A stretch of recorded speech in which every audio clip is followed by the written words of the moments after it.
তার সামনে এসে দাঁড়িয়েছে একটা ছায়ামূর্তি। দু চোখ চলছে তার, হাঁটার মতো, গলায় আঙুলের ছাপ স্পষ্ট, ফ্যাকাশে দেহ। হরিশ দা, হরিশ দা, আমাকে ক্ষমা করে দাও। সন্ধ্যা হয়েছে বেশ কিছুক্ষণ আগে। গ্রামের একমাত্র চায়ের দোকানদার হরেনের দোকানে আজ একটু একটু করে ভিড় হচ্ছে। বিষুখুড়ো হাতে চায়ের কাপ নিয়ে বসে আছে। হরেনের মনের ভাবও আজ বেশ প্রসন্ন। তীব্র গরমে এতদিন কোনো লোক আসছিল না, কিন্তু আজ হয়তো একটু খদ্দের হবে। একজন দুজন করে লোক ছাতা মাথায় দিয়ে এসে চা খেয়ে যাচ্ছে। লখাই আর আব্দুল একটাই ছাতা মাথায় দিয়ে এসে দাঁড়ালো দোকানে। আরে আব্দুল মিয়া, আরে এসো হে এসো।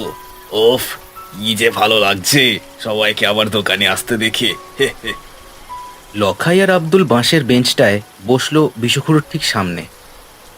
বৃষ্টির ঝমঝমের সাথে শুরু হয়েছে তখন ধীরে ধীরে বাজের আওয়াজ। আরে আব্দুল, লখাই, তোরা একা এলি যে? হরিশ কোথায়? আর কে ঘোড়া থেকে কখন ফিরলি? আর বলো না খুড়ো, আমার মেয়েটার কাল রাত থেকে পিঠে ব্যথা। আমি তো যেতেই পারলাম না হরিশের সাথে। আব্দুলের কথা শেষ হতে না হতেই লখাই বলে উঠল, ওহ, যা গরম পড়েছে, আমারও তো যা হলো না। হরিশ একলাই গেছে আটঘরা। বলিস কি রে? এই এত খারাপ আবহাওয়ায় ছেলেটারে তোরা একাই ছেড়ে দিলি? আরে কেমন ধারা বন্ধু তোরা, বল দেখি। হরেন এতক্ষণ চুপ করে তিনজনের কথাবার্তা শুনছিল। কি ব্যাপার সেটা ধারণা না করতে পেরে বিষুখুড়োর দিকে তাকিয়ে বলে উঠল, কি হয়েছে গো খুড়ো? কোথায় যাওয়ার কথা বলছো? আরে হরিশের মেয়ের বিয়া লেগেছে তো, তাই ও বেটা নিজের সব সঞ্চয় দিয়ে মেয়েটার জন্য সোনার গয়না গড়াতে দিয়েছিল আটগড়ায়। কতগুলো গয়না এই দুই হতভাগার সাথে যাওয়ার কথা ছিল, তাই এখন তো শুনছি সে একলাই গেছে। পথে কোনো বিপদে না পড়লেই হয়, যা দিনকাল পড়েছে।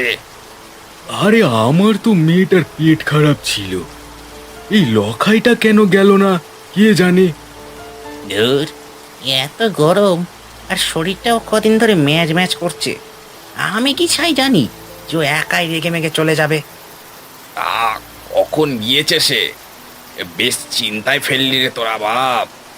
আরে বাপু, হরিশ তো গ্রামেরই লোক, আপন বলি পর তো নয় সে। তা আমারে ডাকতে এসেছিল বিকেল নাগাদ, তখনই গেছে হয়তো। বলিস কি? এখন যে সন্ধ্যা পেরিয়ে রাত নামছে, আটঘরা তো ভ্যানে করে মাত্র 20 মিনিটের রাস্তা। না, চিন্তা যে বাড়ছে রে বাপু। এমন সময় বৃষ্টির মধ্যে দিয়ে একটা লোককে চা দোকানের দিকে এগিয়ে আসতে দেখা গেল। লোকটার মাথা আর মুখের একদিক গামছায় জড়ানো, মাথায় ধরা ভাঙাচোরা একটা ছাতা। লোকটা এসে বসলো তাদের সামনে দোকানের মুখোমুখি বেঞ্চটায়।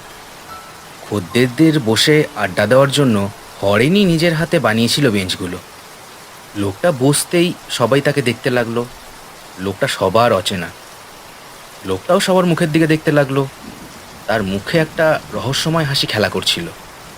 আপনাকে তো ঠিক, মানে এই গ্রামে আপনাকে আগে দেখেছি বলে তো মনে পড়ছে না। আমি আটঘড়ায় ভ্যান চালাই গো কর্তা। এদিক দিয়ে যাচ্ছিলাম, তাই ভাবলাম চা দোকানটা খোলা, একটু নয় চা খেয়ে যাই। গলার আওয়াজটা শুনে লখাই যেন একটু চমকালো। এই, আপনি কে বলুন তো? আপনাকে কোথাও দেখেছি। আমাকে? তা দেখে থাকবেন রাস্তাঘাটে, পাগল ছাগল মানুষ আমি। হেয়ালি করবে না, এত বৃষ্টিতে তুমি করিমপুরে কি করছো? এই তো বললে আটঘরায় ভ্যান চালাও। হরেন ততক্ষণে বেরিয়ে এসে লোকটার দিকে চায়ের গ্লাস এগিয়ে দিয়েছে। সে দেখলো আড্ডার মেজাজ বিগড়ে যাচ্ছে। আহা, আব্দুল মিয়া, হতেই পারে পথিক মানুষ। চাটা তো খেতে দাও, তারপর না হয় জিরা করো। লোকটা চায়ের গ্লাস থেকে চুমুক দিয়ে চা খেলো। দোকানের হ্যারিকেনের আলোয় তাকে আরো রহস্যময় লাগছে। বাইরে বৃষ্টির তোড় তখনও চলছে সমানে। আমি আটঘরা থেকে এখানে এলুম একটা মারাত্মক খবর দিতে। খবর? কি খবর বাপু? আজ্ঞে কর্তা, দুটো খুন হয়েছে এই আটঘরা আর করিমপুরের মাঝের বাঁশবাগানে। কে যেন ছুরি মেরে দুটো লোকের পেট ফাঁসিয়ে ফেলে রেখে গেছে ওখানে। বলো কি? তা তুমি থানায় না গিয়ে এখানে কি করছো? চলো থানায়।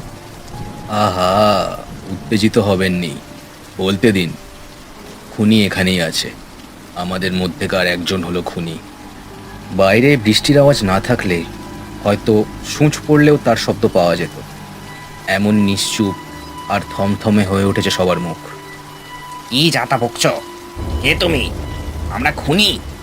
এত বড় সাহস তোমার, আমাদের এখানে এসে তুমি আমাদেরই খুনি বলো? লখাই, রোশো বাপু, এই যে, সব খুলে বলো দেখি, হেয়ালি ছাড়ো, বুঝলে? আজ এই গ্রাম থেকে দুজন লোক বিকেলের দিকে আটঘরের দিকে যাত্রা করেছিল, ঠিক তো? দুজন নয় তো, একজন। আমাদের হরিশ, সাথে তো কেউ ছিল না। ছিল, ছিল কর্তা, সাথে আরেকজন ছিল। তবে কি লখাই আর আমাকে বাদেও হরিশ আর কাউকে ডাক দিয়েছিল সাথে যাওয়ার জন্য? বলছি, শোনেন। তারা তো তখন হেঁটেই আটঘরের দিকে গেল। তাদের মধ্যে একজন হয়তো স্যাকরার কাছে যাবে বলেই এত তোড়জোড়। হ্যাঁ হ্যাঁ, হরিশ তার মেয়ের বিয়ের গয়না আনতে গিয়েছিল।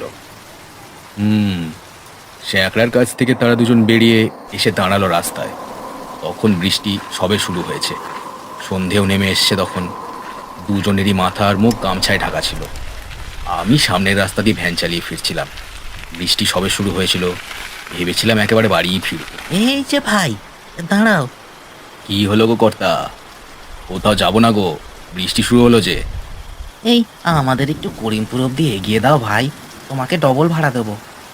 ওহ, আচ্ছা বেশ, ওঠেন। চালার নিচে সাবধানে বসবেন, চালা ফুটো, জল পড়ে। তাদের নিয়ে আমি তো ভ্যানে প্যাডেল দেওয়া শুরু করলাম।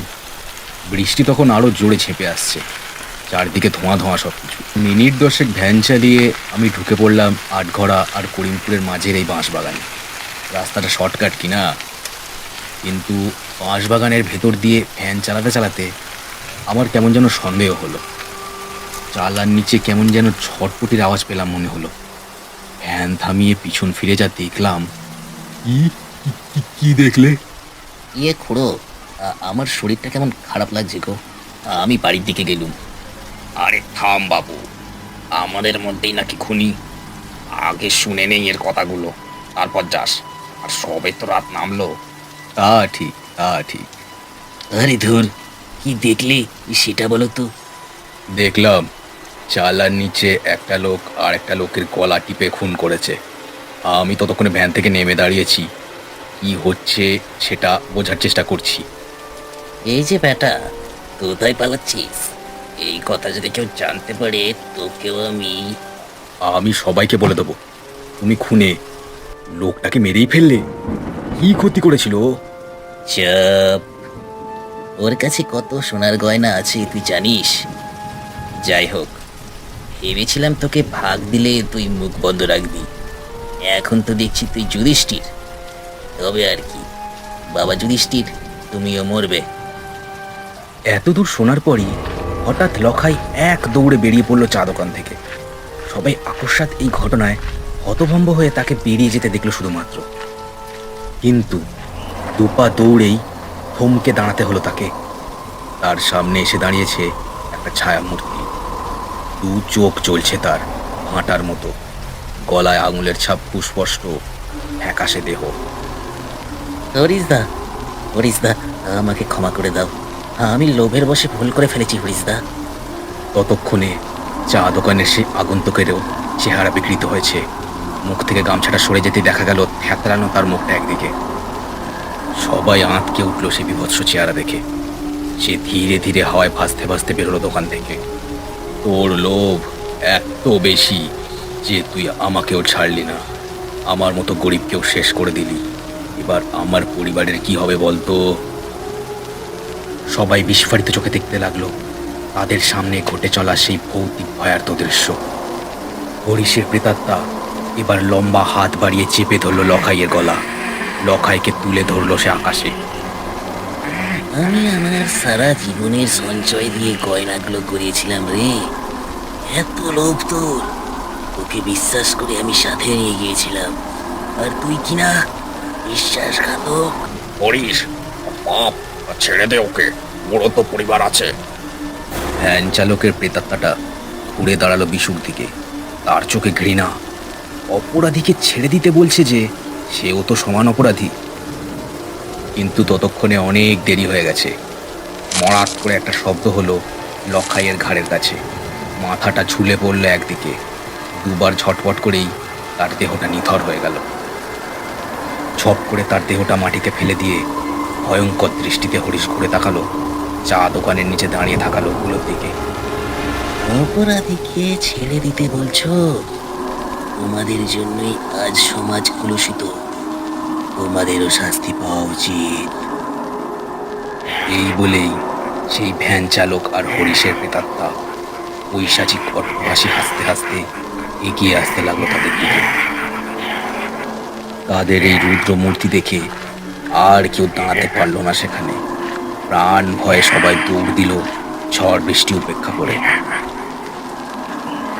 দৌড়তে দৌড়তে আব্দুল একটা কথাই ভাবল, লক্ষাই হতভাগা এত বড় কাণ্ড ঘটিয়ে তাকে নিয়ে হাজির হয়েছিল চায়ের দোকানে।